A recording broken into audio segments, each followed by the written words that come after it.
In today's video, I'm going to teach you how to share report and dashboard folders with users and public groups in Salesforce. This is an incredibly useful feature that can help streamline your workflow and ensure that the right people have access to the resources they need. Let's dive in and get started.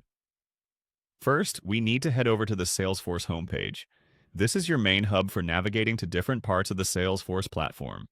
Once there, look for the App Launcher, which is typically represented by 9 dots in a grid, located in the top left corner of the screen. Give it a click. The App Launcher houses all the apps and items you have access to, making it easier to get to the tools you need.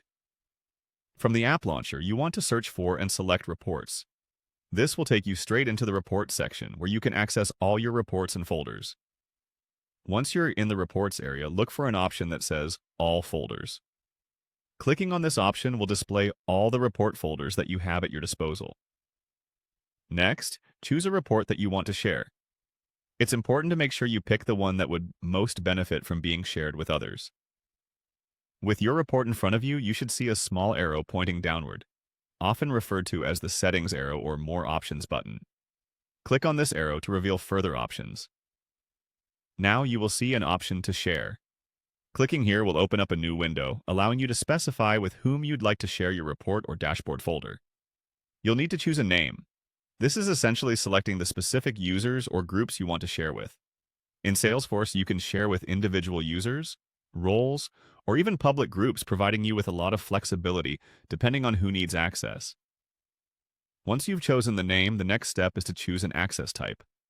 This is a crucial decision as it determines what the people you're sharing with can actually do with the report.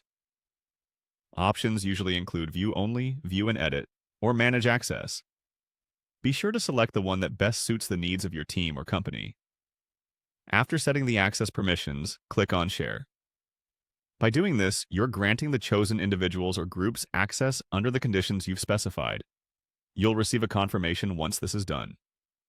Finally, click on Done to close the sharing window and save your changes. And there you have it. Just like that, you've shared a report or dashboard folder in Salesforce, making collaboration and information sharing that much simpler.